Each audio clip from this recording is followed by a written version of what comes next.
નમસ્કાર મિત્રો, સ્વાગત છે તમારું HNGU સ્ટડી પોઈન્ટ યુટ્યુબ ચેનલના એક નવા વિડીયોમાં. મિત્રો, ધોરણ 12 પાસ ઉમેદવારો માટે સ્ટેનોગ્રાફર અને સચિવાલય સહાયકની નવી ભરતી જાહેરાત કરવામાં આવી છે. એના વિશે આપણે આજના આ વિડીયોની અંદર વાત કરવાના છીએ. આજના આ વિડીયોની અંદર આપણે વાત કરીશું કે કુલ કેટલી જગ્યાઓ માટે ભરતી કરવામાં આવશે. આ ભરતીની અંદર અરજી કરવા માટેની લાયકાત મેં તમને ઓલરેડી કહ્યું એ પ્રમાણે ધોરણ 12 પાસ છે એ રાખવામાં આવેલી છે. સાથે સાથે ઓનલાઈન ફોર્મ કઈ રીતે ભરવું અને તમને કેટલો પગાર મળવાપાત્ર રહેશે એના વિશેની સંપૂર્ણ માહિતી આપણે આજના આ વિડીયોની અંદર જોવાના છીએ. તો હવે શરૂ કરીએ આજનો આ વિડીયો. તો તમે જોઈ શકો છો, ધોરણ 12 પાસ ઉમેદવારો માટે ભરતીની જાહેરાત. સ્ટેનોગ્રાફર અને સચિવાલય સહાયક છે એની ભરતી જે છે એ કરવામાં આવનાર છે. કેટલી જગ્યાઓ માટે ભરતી કરવામાં આવશે એ જોઈશું. પગાર જે છે એનો 25,500 રૂપિયાથી શરૂ થશે અને ઓનલાઈન ફોર્મ તમે કેવી રીતે ભરી શકો છો એના વિશેની માહિતી પણ જે છે એ આપણે જોવાના છીએ. તો તમે જોઈ શકો છો, એના રિલેટેડ આ નોટિસ આવેલી છે એ CSIRમાં સ્ટેનોગ્રાફર અને સચિવાલય સહાયકની ભરતી. તો જે CSIR છે એની અંદર સ્ટેનોગ્રાફર અને સચિવાલય સહાયકની જે છે એ નવી ભરતીની જાહેરાત કરવામાં આવેલી છે. એના રિલેટેડ આપણે ડિટેલની અંદર વાંચીએ તો સરકારી નોકરી શોધી રહેલા યુવાનો માટે સારા સમાચાર છે. CSIR એટલે કે council of scientific and industrial research દ્વારા 200 પદો માટે ભરતીની જાહેરાત કરવામાં આવી છે. ઉમેદવારોએ CSIR CRREની સત્તાવાર વેબસાઇટ પર જઈ અને ઓનલાઈન અરજી જે છે એ કરવાની રહેશે. તો CSIRનું પૂરું નામ શું છે?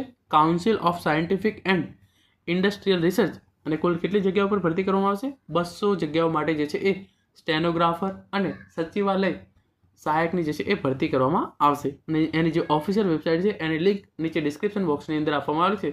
તમે ત્યાં જઈ અને ઓનલાઈન અરજી જે છે એ કરી શકો છો. હવે એના વિશે આપણે ડિટેલની અંદર વાત કરીએ. ધોરણ 12 પાસ ઉમેદવારોની તક સત્તાવાર વેબસાઇટ પર જઈ અને ઓનલાઈન અરજી કરવી. તો આના માટેની લાયકાત જે છે એ ધોરણ 12 પાસ રાખવામાં આવેલી છે. ભરતીની વિગત જોઈ લઈએ તો અરજી આપવાની શરૂઆત 22 માર્ચ 2025થી જે છે એ ઓનલાઈન ફોર્મ ભરવાનું શરૂ થઈ ગયું છે.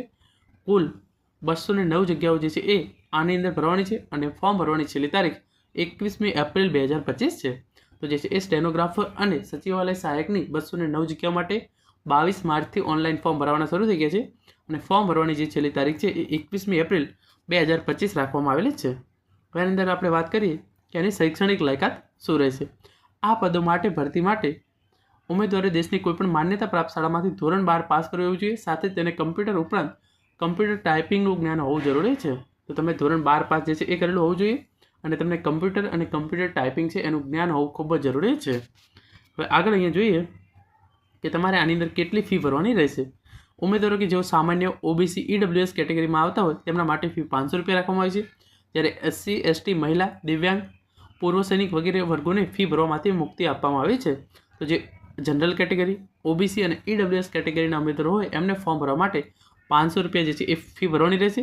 જ્યારે SC ST મહિલા ઉમેદવારો, દિવ્યાંગ ઉમેદવારો અને જે માજી સૈનિક ઉમેદવારો છે એમને કોઈ પણ પ્રકારની જે છે એ ફી ભરવાની થતી નથી. હવે આપણે જોઈએ કે એનું પગાર ધોરણ જે છે એ શું રહેશે. આ પૈકી જુનિયર સચિવાલય સહાયકનું પગાર ધોરણ 19,900 રૂપિયાથી 63,200 રૂપિયા પ્રતિમાસ, જ્યારે જુનિયર સ્ટેનોગ્રાફરનો પગાર પ્રતિમાસ રૂપિયા 25,500 રૂપિયાથી માંડીને 81,100 રૂપિયા સુધી પ્રતિમાસ રહેશે. તો જે જુનિયર સહાયક છે એને 19,900 રૂપિયાથી 63,200 રૂપિયા સુધી દર મહિને પગાર જે છે એ આપવામાં આવી શકે છે. જ્યારે જુનિયર સ્ટેનોગ્રાફરનો પગાર 25,500થી 81,100 રૂપિયા સુધી હોઈ શકે છે. આની પસંદગી પ્રક્રિયા શું રહેશે? તો લેખિત પરીક્ષાના ધોરણે મેરિટ લિસ્ટ તૈયાર કરવામાં આવશે. સ્ટેનોગ્રાફી માટે સ્કિલ ટેસ્ટ પાસ કરવી પડશે. તો લાયકાત ધોરણ 12 પાસ છે, પરંતુ તમારી જે છે એક લેખિત પરીક્ષા લેવામાં આવશે, એનું મેરિટ બનાવવામાં આવશે, એના આધારે તમને જે છે એ નોકરી આપવામાં આવશે. અને જે સ્ટેનોગ્રાફરની ભરતી છે એના માટે સ્કિલ ટેસ્ટ તમારે જે છે એ પાસ કરવી પડશે. હવે આપણે વાત કરીએ કે તમારે આની અંદર વય મર્યાદા શું રહેશે. આ પદો માટે ઉમેદવારની લઘુત્તમ ઉંમર 18 વર્ષ અને મહત્તમ ઉંમર 28 વર્ષ હોવી જોઈએ. જોકે અનામત શ્રેણીના ઉમેદવારો સરકારી ધોરણો પ્રમાણે છૂટછાટ આપવામાં આવશે. તો તમારી મિનિમમ ઉંમર 18 વર્ષ હોવી જોઈએ અને તમારી ઉંમર 28 વર્ષથી વધુ હોવી જોઈએ નહીં. પરંતુ જો તમે કોઈ પણ અનામત કેટેગરીમાં આવતા હોય તો તમને અનામત પ્રમાણે જે છે એ ઉંમરમાં છૂટછાટ મળવાપાત્ર રહેશે. તો મિત્રો, આ હતો આજનો વિડીયો જેની અંદર આપણે સ્ટેનોગ્રાફર અને સચિવાલય સહાયકની નવી ભરતી જાહેર કરવામાં આવી છે એના વિશેની માહિતી મેળવી છે. Thank you so much for watching.